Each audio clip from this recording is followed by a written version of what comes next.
هيا انهضي نطف الطغاة بقدسنا فلتردعي وأريهم منك الثبات. أعوذ بالله من الشيطان الرجيم. بسم الله الرحمن الرحيم. الحمد لله رب العالمين.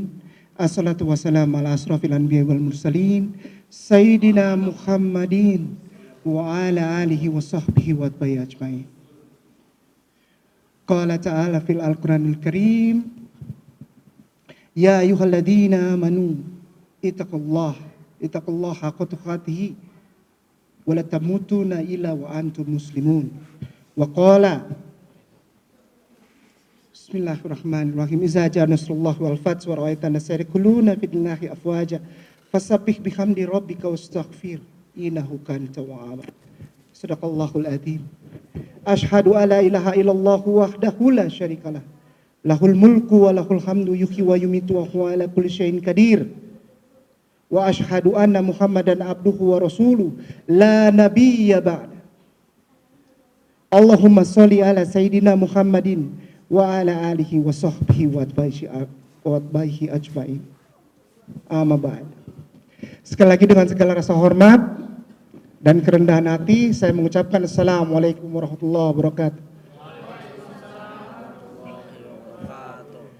Tahun lalu saya kesini dan di sini juga kita ngobrol bersama-sama. Waktu itu bukan acara yang formal seperti ini dan kita hanya ngobrol sebentar.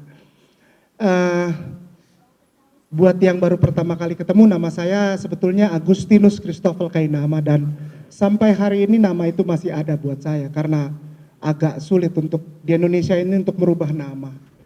Karena ada akte kelahiran dan harus ke pengadilan dan masalah paspor, masalah ijazah, masalah banyak sekali hal yang harus diurus untuk sebuah nama begitu.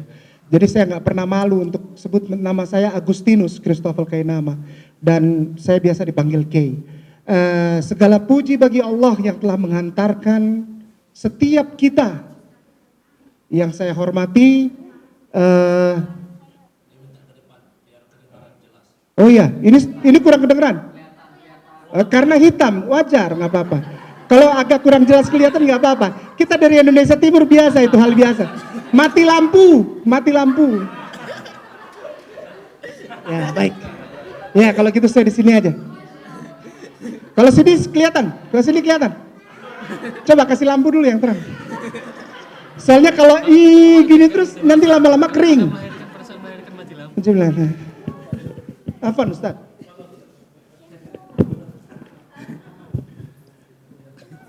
Sudah kelihatan kan sekarang kan ya?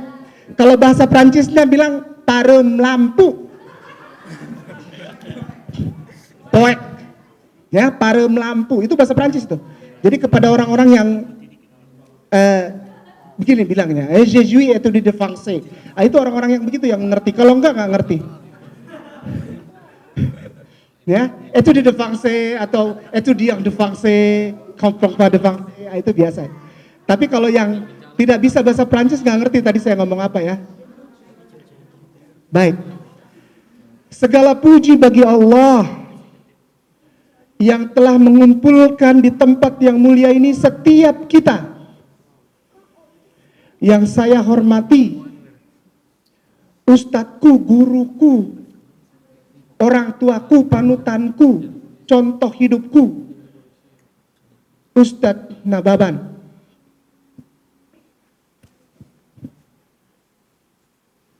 Ibu Nababan,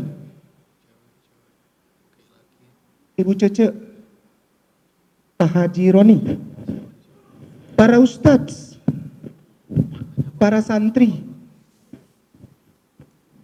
aku naikkan syukurku kepada Allah yang tiada putus-putus dan tiada terkira. Berterima kasih pada Allah karena aku diizinkan untuk sampai di sini bersama dengan orang-orang yang diberkahi dan dirahmati Allah Subhanahu wa taala. Karena ketika aku sampai di satu tempat dan tempat itu diberkahi Allah, maka aku yang menerima berkahnya. Saya tidak pernah datang ke suatu tempat lalu memberikan keberkahan. Enggak ada. Saya datang ke tempat itu karena di tempat itu ada berkah. Segala puji bagi Dia yang menciptakan langit dan bumi beserta segala isinya, Khalik langit dan bumi. Malikul Kudus, Malik, ya Jabbar, ya Mutakabir.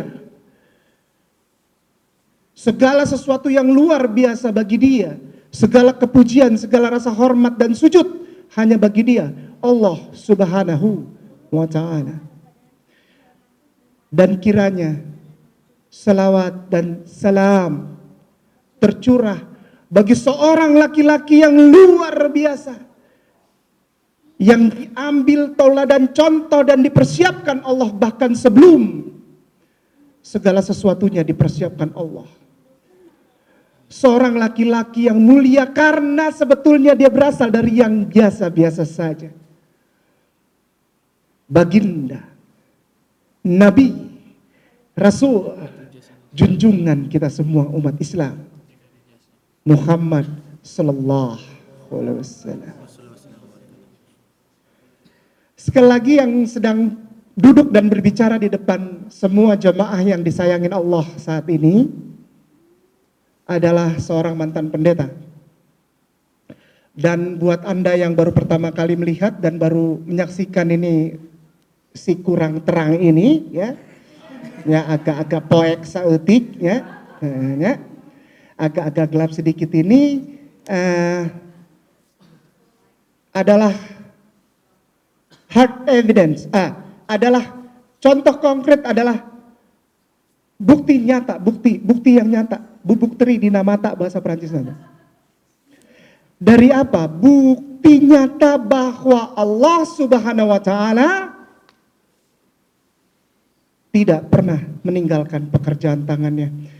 Setelah saya bersyahadat tanggal 26 Agustus 2009, itu saya baru kembali dari pembelajaran saya di Haifa. Haifa ini sekarang orang bilang Israel, tapi saya sampai sekarang nggak mau bilang Israel. Saya lebih suka bilang tanah Palestina. Saya belajar ke sana yang kedua kali di Haifa. Haifa itu 1 jam perjalanan dari Tel Aviv atau 1 jam 50 menit, hampir 2 jam dari Yerusalem. Saya diberangkatkan ke sana oleh pihak lembaga kekristenan untuk belajar tentang kitab suci mereka, tentang seseorang yang disembah oleh mereka sebagai Tuhan. Dan saya belajar tentang seseorang itu di tempatnya. Tanggal 26 Agustus tahun 2009 saya tiba di Cengkareng dan langsung syahadat di Masjid Agung Sunda Kelapa. Masih pakai baju pendeta, kita bilang baju domine, itu baju hitam lalu ada putihnya begitu. Dan yang sedang berbicara di hadapan Bapak Ibu yang dimuliakan Allah ini, insya Allah adalah seorang yang punya latar belakang pendidikan bukan tentang Al-Quranul Karim. Dan sebelum mengucapkan syahadat, saya tidak pernah membuat percakapan dengan muslimin atau baca buku tentang Islam, tidak pernah, karena saya seorang yang boleh dibilang menjadi imam di salah satu rumah ibadah Kristiani. Sejak S1 saya di Sekolah Tinggi Teologi Jakarta, Jalan Proklamasi nomor 27 Menteng, nyebrang Metropol. Kalau ada yang dari Jakarta tahu Metropol, lalu kita nyebrang ada kampus Sekolah Tinggi Teologi aja di sana. Setelah selesai itu, sampai dengan saya menyelesaikan S2 saya di bidang teologi liturgi di Leiden sana, di negeri Belanda, saya tidak pernah mendapatkan atau membayar sendiri setiap rupiah yang keluar untuk pendidikan saya. Semuanya ditanggung oleh pihak lembaga kekristenan atau lembaga gereja. Namanya Sinodal GPIB atau Gereja Protestan Indonesia Bagian Barat. Semua, tidak keluar 1 rupiah pun, bahkan saya dibayar untuk itu. Bagaimana perasaan orang yang membiayai saya? Coba bayangkan, jika Bapak Ibu keluar dana bertahun-tahun dan meyakinkan orang bahwa dia bisa menyelesaikan pendidikannya dengan baik dan bisa menjadi seseorang yang memberikan pengetahuannya kepada jemaat. Lalu tiba-tiba orang tersebut syahadat. Oh, sangat kecewa. Kecewa sekali. Ya, di sana sakitnya, bukan di sini.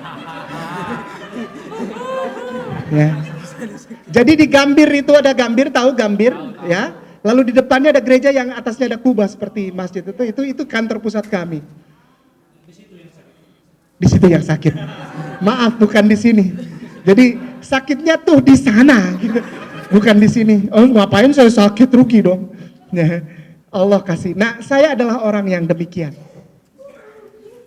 Saya memutuskan untuk memeluk Islam bukan karena pengetahuan, bukan karena mengetahui tentang pembelajaran atau merasa diri pintar, tidak. Kalau ada yang iseng-iseng bisa buka Google, buka, cari tahu siapa nikahi nama. Saya tidak pernah baca, saya cuma bilang aja. Kalau bisa, saya mungkin ada ibu atau bapak yang bisa buka Google, bukalah. Ketik aja KAINAMA, ketik aja di Google.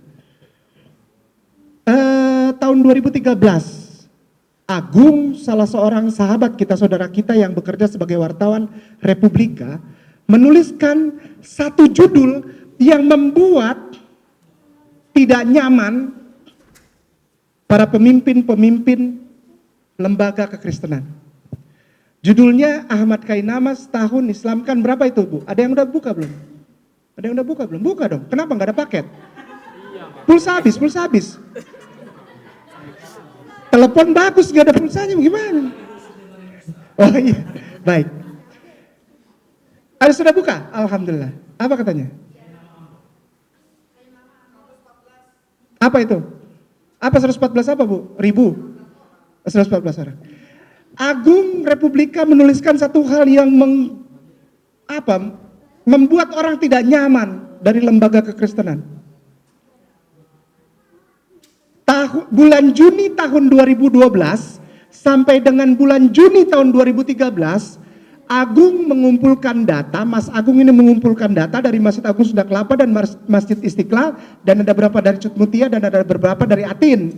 Dia kumpulkan data-data tersebut dan tercapailah angka itu dalam 1 tahun. Mulai bulan Juni 2012 sampai bulan Juni 2013, Kainama ini 114 orang. Padahal saya tuntun syahadat orang itu sejak tahun 2009 sampai sekarang.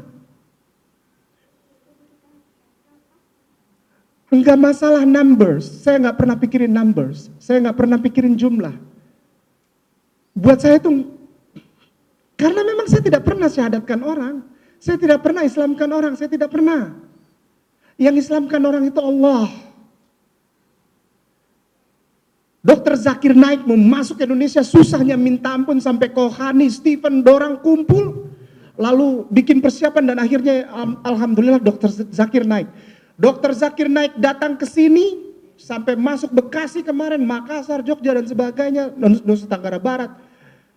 Itu bukan untuk mengislamkan orang-orang non-muslim di Indonesia, tidak ada. Dr. Zakir Naik tidak pernah mengislamkan orang. Kalau menuntun iya.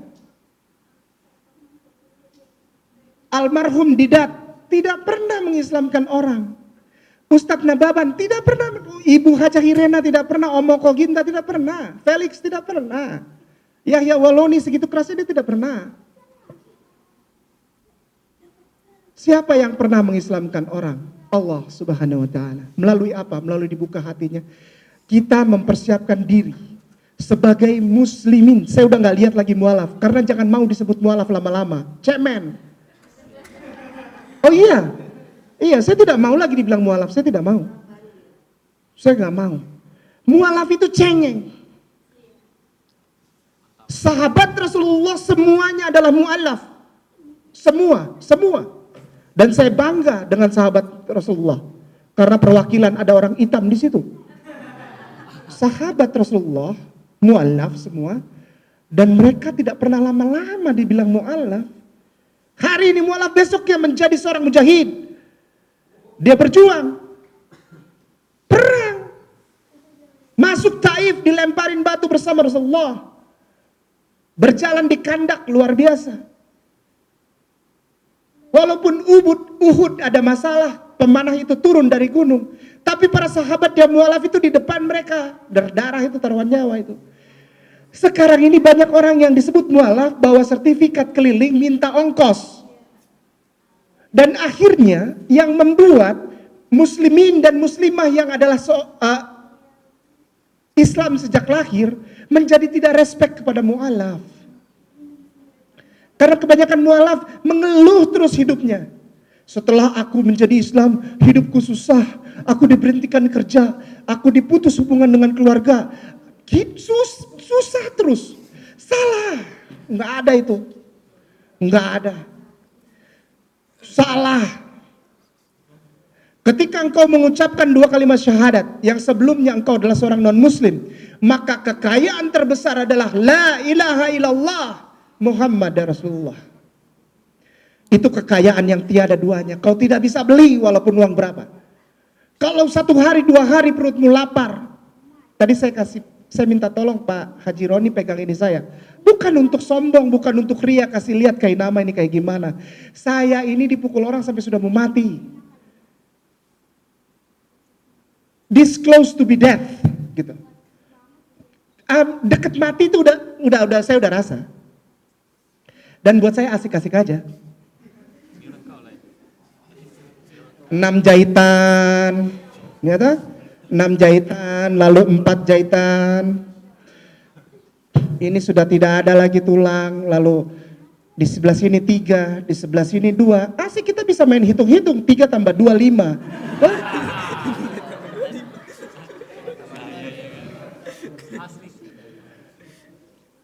Untuk apa? Untuk apa? Supaya kita tahu bahwa pukulan softball itu keras. Jangan kau main-main dengan pukulan softball lalu kau pukul temanmu dengan pukulan softball. Bat softball itu keras. Dia bisa hancurkan ini si hitam ini dari atas sampai bawah karena tulang langit-langit pun itu harus operasi karena dia pukul pakai pukulan softball itu, dan dokter tidak bisa jahit selain harus operasi karena ini tulang rawan. Begini saudaraku, Islam itu mahal.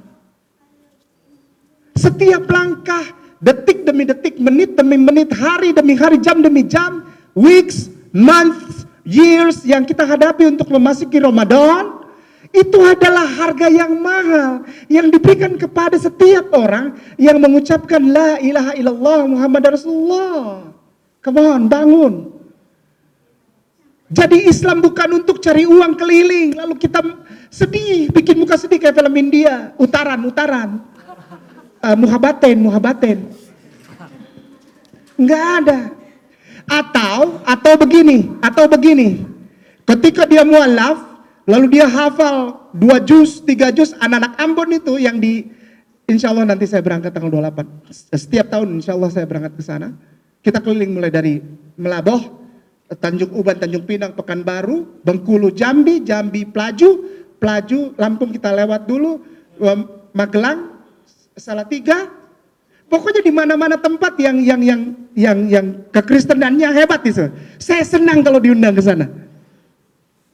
Saya lebih senang untuk berbicara di depan jemaat gereja. Kenapa? Karena paling tidak saya punya harapan, ya Allah, ada 1 atau 2 orang di dalam gereja ini yang Engkau mau syahadatkan.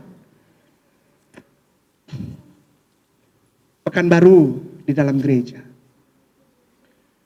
Pelaju di dalam gereja, Bandung Maranatha depan gedung sate di dalam gereja, Bogor kemarin di dalam gereja, Salatiga depan Satya Wacana gereja itu, Magelang gereja itu, Sleman Piungan di dalam gereja itu, Yogyakarta di dalam gereja itu, Tomohon di dalam gereja itu. Kalau saudaraku pernah merasakan itu, walaupun uang cuma 4.000 rupiah, tapi kau bisa sampai di satu kota namanya Dallas, Texas, Plano. Jadi Ustadz lagi di Hollywood, Ustadz di Hollywood, waktu itu ada di Ustadz Tababan lagi di Hollywood, saya di Plano. Jadi Ustadz keliling dan saya dapat jatah keliling 4 kota. Ustadz Nababan. Dan itu di dalam gereja, syahadat. Di restoran, di pinggir jalan, di terminal, di atas pesawat, duduk sebelah-sebelahan. Kalau Allah mau bukakan hati orang dan Allah mau ambil orang itu minazulumati ila nur, dari kegelapan mau ditaruh Allah ke dalam cahaya, dia nggak pilih tempat. Jangan kita bikin diri hebat, lebih hebat dari rencana Allah. Banyak mualaf sekarang yang sudah luar biasa, lalu merasa diri jadi artis. Atau muslim sejak lahir, lalu menjadi ustadz, tapi ustadznya ada di TV. Ini bukan ustadz, ini artis bos. Oh iya, masuk kampung, orang kampung mesti sediain 10-15 juta. For what? Buat apaan?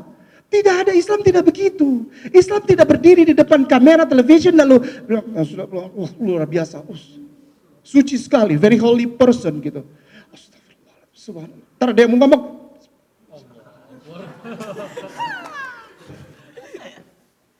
Ketika engkau berusaha membuat dirimu suci, maka engkau membuat dirimu sepadan dengan Allah penciptamu. Dosa. Tidak ada. Tidak ada. Islam adalah kembalikan fungsi kehidupan manusia menjadi natural human being. Alamiah aja, nggak usah dibikin. Maaf ya, maaf. Di sini banyak nggak yang jidatnya hitam? Banyak saya lihat. Ya, 2. Biasanya ada 2 titik. Lalu menganggap orang yang jidatnya tidak hitam di bawah dia. Iya, this is real life gitu ya, selavi. Ini yang terjadi sekarang, ya kan?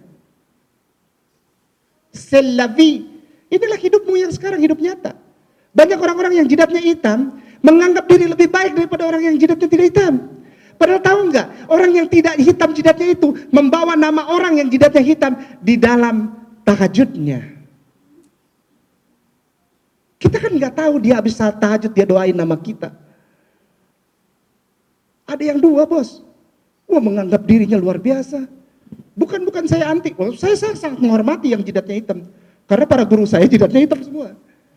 Para sepuh saya, para guru-guru, para ustadz saya semua jidatnya hitam. Tapi ada beberapa orang yang jidatnya hitam menjadi satu kebanggaan gitu. Gitu ya. Lalu menganggap orang yang jidatnya tidak hitam itu di bawah standar dia. Sholatnya, bagaimana engkau menghakimi saudaramu? Nggak boleh. Sayangi saudaramu. Tadi Ustaz barusan bilang, tidaklah beriman seseorang apabila dia tidak mencintai saudaranya. Orang selain dia cintai. Masalah orang itu sholat apa enggak itu urusan orang itu sama Allah. Mualaf menghadapi Ramadan. Jangan pikirin ini 2. Saya pernah bicara begitu. Karena saya baca hadis riwayat dari para sahabat. Dari satu kitab yang valid, yang sahih. Saya kurang berani kalau pakai yang doif, saya kurang berani. Itu disebutkan begini, namanya Abdullah bin Umar, putra dari Umar bin Khattab. Siapakah yang bisa melebihi ibadahnya Rasulullah? Aku melihat wajah Rasulullah. Dia melihat kan, dia putranya Umar, dan dia lihat jidatnya nggak hitam. Bapakku, Umar. Siapa yang bisa menyaingi dia? Rasulullah pernah mengeluarkan satu kata-kata di dalam hadis riwayat yang sahih, Tabrani, bahwa kalau ada nabi, jikalau Allah berkehendak ada nabi setelah aku itu Umar. Karena banyak ayat turun karena Umar.